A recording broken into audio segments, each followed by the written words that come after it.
یہ باتیں کرتے کرتے وہ دونوں سو گئے۔ بصیر کو ایسے لگا کہ وہ کوئی خواب دیکھ رہا ہو۔ تیز ہوائیں اور کسی گاڑی کے ڈگمگانے کی آواز سے اس کی آنکھ کھل گئی۔ باہر برف باری شروع تھی۔ ایک عجیب سی آواز اسے سنائی دے رہی تھی۔ بصیر اٹھ کر کھڑکی تک آیا اور اس کا شیشہ صاف کر کے باہر دیکھنے لگا۔ اس کے منہ سے ہلکی سی چیخ نکل گئی۔ چیخ کی آواز سن کر توقیر اور سلیم اٹھ گئے۔ انہیں بھی باہر گڑبڑ کا احساس ہوا۔ وہ دونوں ہی اٹھ کر کھڑکی پر پہنچے اور باہر کا منظر دیکھ کر وہ انتہائی ڈر گئے۔ باہر ایک سفید بڑا سا شیر ان کی کار کے ارد گرد گھوم رہا تھا۔ ساتھ ہی وہ اپنا جسم گاڑی کے ساتھ اس طرح رگڑتا کہ گاڑی ہچکولے کھانے لگتی۔ یہ دیکھ کر ان تینوں کی گگی بن گئی۔ سلیم ڈر کے پیچھے ہٹا، اس کا ہاتھ میز پر رکھی گملے سے ٹکرایا جو کہ فرش پر گر کر ٹوٹ گیا تھا۔ فضا میں اس کی آواز گونج اٹھی۔ وہ تینوں ڈر سے گئے۔ بصیر نے پھر باہر دیکھا تو شیر غائب تھا۔ اس کے بعد ان تینوں کو نیند نہیں آئی۔ او نو یار! توقیر کے منہ سے اچانک شیر کے بارے میں باتیں کرتے ہوئے نکلا۔ کیا ہوا؟ سلیم اور بصیر نے ایک وقت میں پوچھا۔ مجھے یاد آ گیا، یہ وارث ایک خطرناک قاتل ہے۔ کیا کہہ رہے ہو؟ بصیر نے کہا، جبکہ سلیم چپ چاپ ہونکوں کی طرح دونوں کا منہ دیکھنے لگا کیونکہ اسے دونوں میں ہونے والی باتیں معلوم نہیں تھی۔ ہاں یار، مجھے یاد آ گیا ہے۔ ابو نے ایک کیس پر کام کرنا تھا جس کے لیے انہیں پرانے اخباروں کی ضرورت پڑی، جس کے لیے وہ لائبریری سے پرانے اخباروں کا ایک ڈھیر لے آئے تھے۔ انہی اخباروں میں ایک اخبار میں تانکا جھانکی کے دوران میں نے وہ خبر پڑھی۔ کون سی خبر؟ دونوں ہی یک زبان ہو کر بولے۔ ایک آدمی نے 5 آدمی کو سوتے ہوئے بڑی بے دردی سے ذبح کر ڈالا۔ نیچے تفصیل بھی تھی اور اس آدمی کی تصویر بھی۔ توقیر نے سنسنی پیدا کرتے ہوئے کہا، یار پہلی بات تو یہ کہ وہ اس قاتل کا ہم شکل ہو سکتا ہے، اور دوسری بات 5 قتل کرنے پر تو اس آدمی کو پھانسی بھی ہو چکی ہوگی۔ بصیر نے دانش مندو جیسا تجزیہ پیش کیا۔ یار اسی لیے تو مجھے یہ آدمی عجیب سا لگ رہا ہے، کیونکہ میں اس کیس کے بارے میں تقریباً سارے نیوز پیپر پڑھ چکا ہوں۔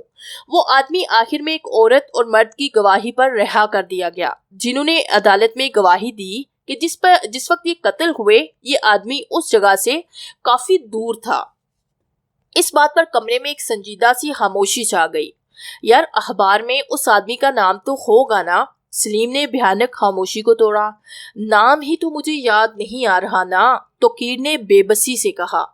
دیکھو، اگر یہ آدمی قاتل ہوتا تو اسے سزا ضرور ملتی۔ یہ قاتل نہیں تھا، اسی لیے تو آزاد گھوم رہا ہے، اور ویسے بھی مجھے تو یہ آدمی کہیں سے بھی قاتل نہیں لگتا۔ اتنا اچھا آدمی قاتل تو نہیں ہو سکتا۔ انہیں باتوں میں رات گزر گئی، لیکن وہ تینوں کسی فیصلے پر نہیں پہنچ سکے۔ پوری رات برف پڑتی رہی۔ جب انہوں نے باہر نکل کر دیکھا تو سفید برف کے علاوہ انہیں کچھ نظر نہ آیا۔ شیر کے بارے میں باتیں کرتے ہوئے اندر آ گئے۔ ناشتہ تیار تھا جو کہ اس دفعہ ڈائننگ روم میں لگایا گیا تھا۔ ناشتہ کرتے ہوئے توقیر کی نظر سامنے دیوار پر لگی ایک تصویر پر چلی گئی، جس میں وارث ایک عورت کے ساتھ ایک برف پوش پہاڑ پر کھڑا مسکرا رہا تھا۔ وہ عورت شاید وارث کی بیوی تھی۔ وہ تصویر دیکھ کر توقیر چونک اٹھا اور پھر جلدی جلدی ناشتہ ختم کر کے انہیں کچھ اشاروں میں جلدی اندر آنے کا کہہ کر کمرے میں چلا گیا۔ بصیر اور سلیم نے اس کی بدحواسی محسوس کر لی تھی۔ وارث اور ان کا بیٹا رضا نیچے دیکھتے ہوئے ناشتہ کرتے رہے۔ بصیر اور سلیم بھی ناشتہ کرتے ہی کمرے میں چلے آئے، جہاں توقیر کمرے میں پریشانی سے ٹہل رہا تھا۔ یار یہ وہی ہے، اب مجھے پکا یقین ہو گیا ہے۔ ان کے اندر داخل ہوتے ہی توقیر نے آنکھیں نکالتے ہوئے کہا، وہ کیسے؟ اس عورت کی تصویر لگی ہے اسی وارث کے ساتھ دیوار پر جس نے اس کی بے گناہی کی گواہی دی تھی۔ اب کے باقی دونوں بھی پریشان ہو گئے تھے۔ اب کیا کرنا چاہیے؟ بصیر نے ہاتھ ملتے ہوئے بے چینی سے پوچھا۔ یار میں تو کہتا ہوں یہاں سے جتنا جلدی ہو سکے نکل چلتے ہیں، توقیر نے مشورہ دیا، اور پھر وہ باہر کا ماحول دیکھنے آئے۔ لیکن اب بھی برف آسمان سے ایسے گر رہی تھی جیسے کہ اس کے بعد اس کو موقع نہیں ملنا۔ وہ تینوں پریشانی میں واپس آ گئے اور پھر ایک رات اور بھی انہیں اسی ہوٹل میں جا کر گزارنا پڑی۔ دوسرے دن برف باری رک چکی تھی۔ وہ تینوں ناشتہ کرنے کے بعد تیار ہو کر نکلے۔ انہوں نے وارث کا شکریہ ادا کیا اور معقول معاوضہ دیا جو کہ اس نے باہوشی قبول کیا۔